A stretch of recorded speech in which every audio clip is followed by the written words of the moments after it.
everybody. Finally game week. I think everybody's more excited probably than I am at this point, but we are thrilled to be able to be heading down to Atlanta on Saturday to take place in a game that will be considered one of the top games in the country coming up here this weekend. So we're fired up about it. Our players are in a really good spot at this point. I think the overall health of our program, health of our team is as good as it's been. We got through 25 practices over the last 4 weeks and have been put ourselves in a position where we feel really good about taking on a quality opponent in Alabama. Don't need to really say much about our opponent as far as what they've accomplished over the last few years. We're pretty excited to be able to be in this situation, to be able to play a game of this magnitude. Our guys are thrilled with the opportunity to be able to go down to Atlanta to be able to play in this game. Coach Saban's body of work speaks for itself. They've been playing at a very high level here for the last 6 years. I think he's lost 7 or 8 games over that span. So, they're an outfit that's tough to beat. Our guys understand that. And look forward to the opportunity to be able to get it on Saturday. Starting with their offense, a lot's been made about their quarterback spot. I think too much has been made about their quarterback spot. They got 2 guys that are going to be able to run their offense. To me, with Coach Kiffin coming in, I mean, I've known Lane for a long time and has a great history of being able to coach some pretty good offenses. I don't think that what they do offensively is going to change a whole bunch. Coach Saban has an idea of what he wants to do on all 3 sides of the ball within his program, and they have fantastic players around them. They got 3 running backs that they could go to each one of them and have the ability to be able to score quickly.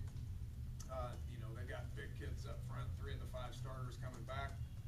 They say they're starting a true freshman. And then I figured out he was the #1 player in the country, and he was there all spring, so I don't really consider him much of a true freshman. But, they got big people up front. They got an All-American tight end, 3 receivers that have played a lot of ball for them that can score. So there's a bunch of talent around the quarterback spot. They probably more than likely play both. They say they're going to play both, so I would anticipate that happening. And much like we're going to do with each one of our positions, whichever guy plays better, we're probably going to play that guy more. So we're anticipating playing both, but I don't think that's going to change really what they're going to be doing on offense. Defensively, when you think of an Alabama team, when you think of Coach Saban, it's going to be defense. Kirby Smart's been their DC for a long time, been with Nick for a long time. They do a great job of recruiting top-notch talent. Big, fast, strong guys, some of the better players in the country each and every year. Lose guys in the NFL every year, and then they just replace them with guys that have been in the program, and those guys go to the NFL. So, they have 5, 6 starters coming back, and have, a good nucleus of guys that have played a lot of ball for them. Looking back on their tape from last year, you see about 20-some guys playing those snaps last year. So, they lost some real good ones in the NFL, but they got a lot of guys that are going to continue to get better and develop into the caliber of players that they're used to. Special teams has always been a huge emphasis for them. They're probably just the opposite of what we are from their specialists. They're replacing a punter, they're replacing a kicker, but they have one of the best return guys in the country coming back in Christian Jones. Was an All-SEC, All-American punt and kick returner. Have more than him. DeAndre White's one of their receivers that has the ability to be able to score as well. So they have a great return game. I think the biggest question mark with them special teams wise is the punter and the kicker, because they're replacing some good guys that they had last year. But the emphasis is going to be there. They've always been good. They got great depth. They got great talent to where they can put guys on special teams in order to be successful. So that's the way I view them. Like I said, it's going to be an exciting week for our fan base to be able to make the trip down to Atlanta. It's something that we've been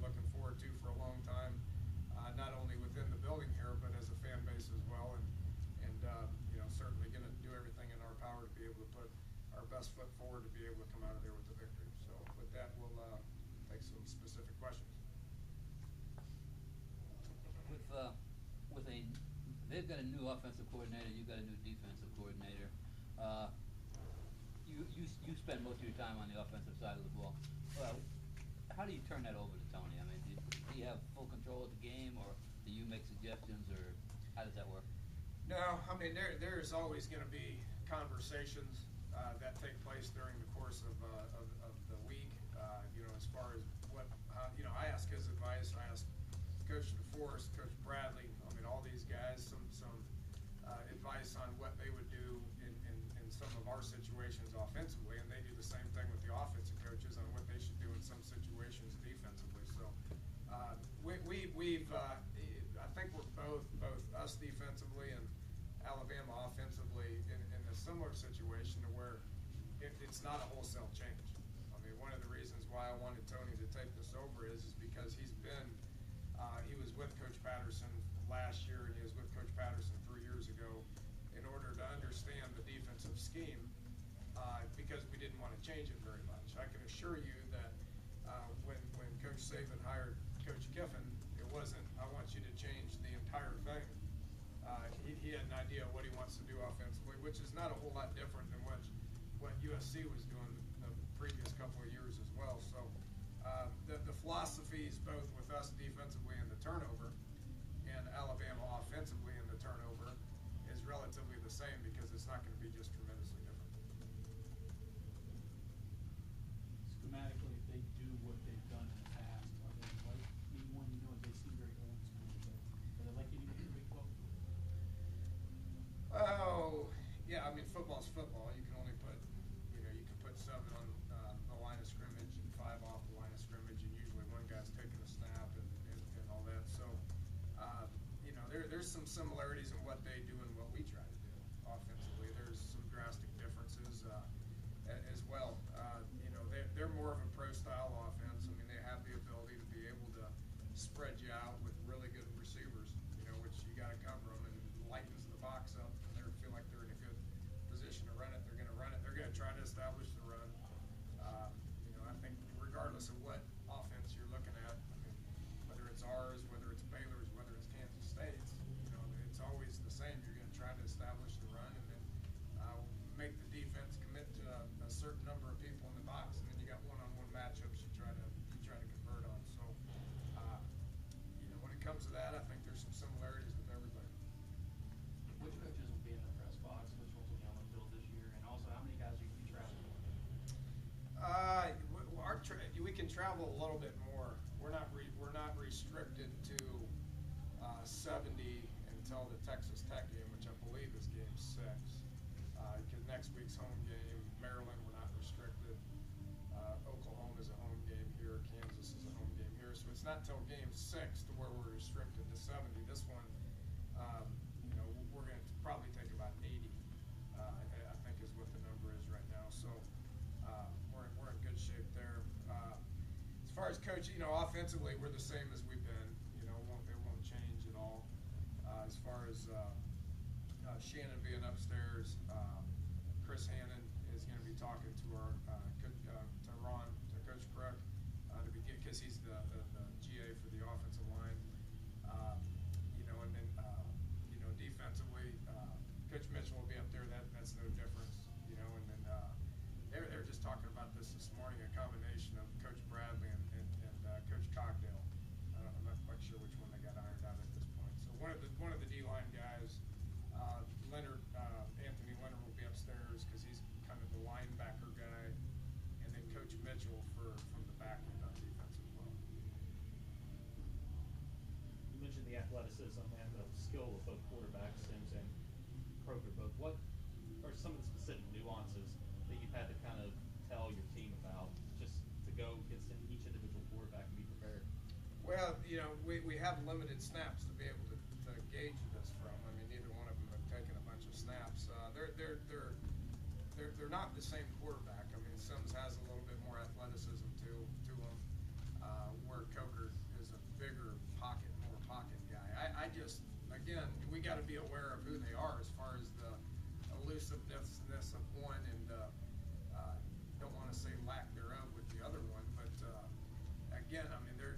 so much you can prepare for. There's the flip side of that is I doubt they're going to have two different offenses for those two guys. There's only so much that you can prepare for as well. So we've talked to our guys as far as who they are, as far as what their body type is. There's not just a ton of film to be able to show them exactly who they are. Now there's a whole bunch of film on the rest of the guys, and they know exactly what they're getting. And some of these receivers, they know exactly what they're getting in the running backs, the tight end, and the offensive line as well. And what's the difference getting ready for a game as a 20-point favorite as compared to a 20-point underdog, or vice versa? It doesn't affect our coaching style whatsoever. It doesn't affect our preparation whatsoever. We don't pay attention to it. It's not something that affects us one way or another. I think I'd be naive to say that our players don't at least look at it. They probably do a little bit, but in a game like this, first game, everybody's excited to play. It doesn't matter what the matchup is. It doesn't matter where you're playing it. Everybody's going to be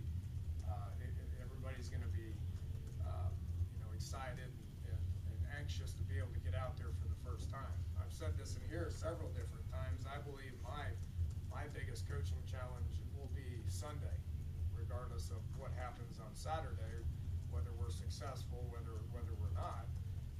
I think the bigger coaching challenge is going to be on Sunday, getting ready to these guys to overcome what happened. Whether it's positive, whether it's negative. So, we'll deal with that on Sunday. But these guys are going to be ready to play. Our guys are going to be ready to play. Alabama's guys are going to be ready to play. And you can throw away favorites or underdogs or any of that. It doesn't affect it doesn't affect anything one way or another. How do you gauge or measure the overall progress within the program from the end of last season to right now? I think it's night and day. I think it's night and day. If you just look at the overall numbers, I think we're better at every position. We're working with 85 scholarships for the first time in 4 years. We're not having to march 10, 15, 20 freshmen out there. Right now, I would say it's a fair. I think it'd be a safe bet to say that Drayvon Henry's going to play, but he's the only freshman that's going to play. There's just a couple of redshirt freshmen that are going to be able to get out there and play as well because we've played so many true freshmen before. So I look at every single position based on what they did last year, based on the progress that they've made in the off season, and for the 23 practices we've had since August 1. And I see improvement out of either the starters or the backups at every single position across the board. Newcomer and Jalen Myers, would you anticipate any snaps, even special teams for him? I would anticipate a few. I think his number's 27. I'm not sure, but I would anticipate a few on special teams.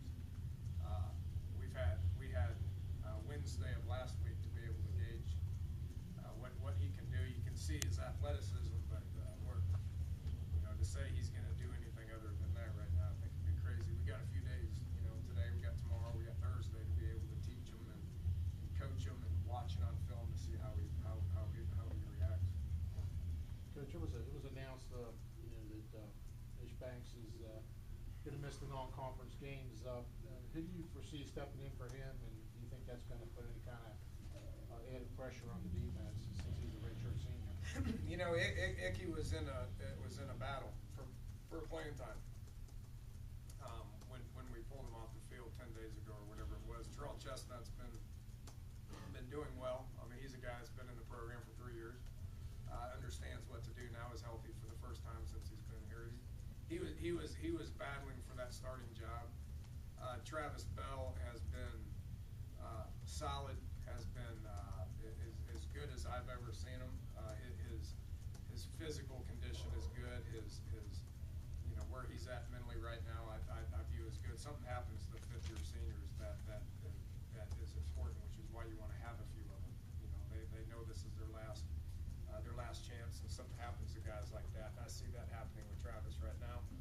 So he's been playing well. He was in the discussion for that. You had Jalen. I don't know if he's going to get to where he can give us any snaps or not, but we at least got some guys to choose from. If you guys would remember when we were 2 years ago when we were in some of these battles with Baylor out here, and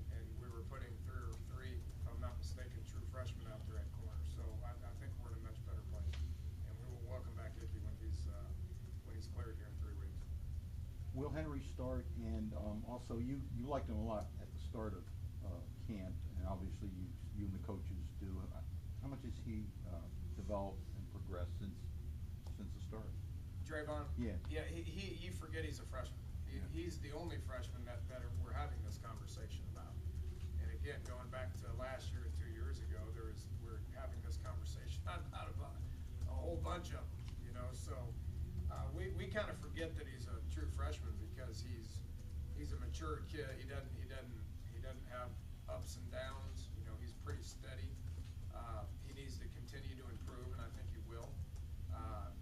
Much like one of the things with true freshmen, with guys you've never put out there before, is what's their demeanor like, and how are they gonna respond when there's 70,000 people in the stands and there's a real opponent across the field.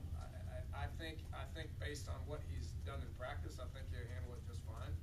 But we gotta look and see. And it's not like Jeremy Tyler is a seasoned vet. I mean, he's a redshirt, or he's a true sophomore. So we're going to continue to monitor that this week. You know, the one thing on depth charts, which I know you guys want, and I understand the necessity of needing it and wanting to talk about it. I'm going to have this discussion with my team here in an hour. You know, to me, it's about competing for snaps. If you're first or second or third, you're competing for snaps. Practice on Tuesday, practice on Wednesday, practice on Thursday, throughout the course of the game, throughout film evaluation, and moving on to game 2 as well. So we will continue to monitor that and make decisions on the amount of snaps that each individual gets. I think that's probably more important than whose name's first on the depth chart. Danny, he wasn't here for the spring though, which is you had Carl and I think Jordan were spring guys who used that as a catapult too. It seems like it's overlooked that he's only been here a brief period of time and is so far ahead from where freshmen are. Is that, I know, does that just kind of underline all the stuff you're talking about, or he just come in especially prepared and just hit it Yeah, he's fast? a good player, you know. And again, I mean, it's not crazy just to start true freshmen. I mean, that happens at every program across the country. I mean, I think the overall health of the program is an indication of how many of them you have to use. He happens. I think you get to a point where if recruiting continues to improve, which I think it has over the last couple of years, then you're going to get better bodies to be able to go in there and compete at an early age. With that said, there's still a learning curve. You know, you look at Alabama's depth chart, and I think there's probably 4 or 5 true freshmen on their depth chart, because they're recruiting at a pretty high level, and those guys come in, and if they're better than the ones that are currently first or second or third, then they're going to put them in there. Did you anticipate entering fall camp that he could have a shot at that starting job, or? Yeah, we had a pretty good idea. And again, we're talking about a guy that's never taken a snap here, so we're going to continue to monitor his progress this week to see how he does in practice and put him out there and carefully evaluate how he does throughout the course of the game. Did you guys find the depth on the offensive line you were looking for in camp? I think so. I think so. I mean, we got a lot of snaps at the guard position. You know, Tyler's done a great job at center. We got 2 inexperienced tackles that have played in games. We got 5 guys that we're repping that don't have many snaps. So, you know, if we need to play those guys, then you know, you got to put guys into the game for the first time at some point. You know, Marcel and Grant are both redshirt freshmen, haven't played yet. Cleatio hadn't played much. You know, Matteo hadn't played much. Stone hasn't played much. So those backups are guys that we feel good about, but they haven't played yet. We got to look at how they do once they get in there. How much of a concern is that for a game like this of this magnitude? You said wide-eyed, 70,000 people. It's a concern for everybody across the country. You know, when you go into the first game with guys that haven't played in that setting, haven't played college football, period. Of course, it's concerning. It is for everybody else across the country as well, including our opponent. They got guys that haven't taken snaps either, and I'm sure they're in a very similar situation. Dana, have you put in a field goal return play? No, because that would just be ridiculous. Why would anybody want to do that? Dana, how important is tempo for you offensively? 'Cause that seems like they haven't had trouble with it, I guess, but teams have been successful and really pushed them on that and reeled off like 90 snaps. Yeah, you know, I mean, it's been everybody has to deal with tempo. We have to deal with tempo. I mean, they're going to have to deal with tempo. Everybody across the country is going to have to deal with offenses playing up tempo. That's the nature of college football. It's where everybody's going. People are making a big deal about it against Alabama. Nobody's making a big deal about Ole Miss going fast against Alabama, where they shut them out, or you know, some of the other games that they played. Kentucky went fast against them and they shut them out. So they faced teams that have played up tempo, and nobody ever talked about it because they shut them out. Well, you know, against Auburn, against Oklahoma, against Texas A&M, you know, everybody's talking about that because they won those games. But if you look at it, what they did defensively, it's not like they were giving up 600-700 yards. They were still kind of holding their own. It's just, you know, when you're talking about a defense that last year gave up 260 yards, anybody with any kind of success is what you're going to talk about. So, you know, it's something that's in our plan. I don't care who our opponent is. It's gonna be in our plan to be able to do that. And hopefully, over the last year, we've figured out a way to be able to do that better than we did it last year, because we were pretty subpar at it last year. Is it fair to say though that you don't want to be in a situation where you're, you know, incomplete pass, walk back to the line of scrimmage, and just line up slowly and methodically against them? The only thing worse than punting is punting quickly. So if we're not very good at it, then we probably shouldn't do it. Last year there was a lot of games that I went into those games with some reservations on how fast I wanted to punt. I think we're in a better place at this point. I thought the overall program from the end of last season to this year. How about specifically offense, your comfort level from a week before the opener last year to where you are right now with these guys?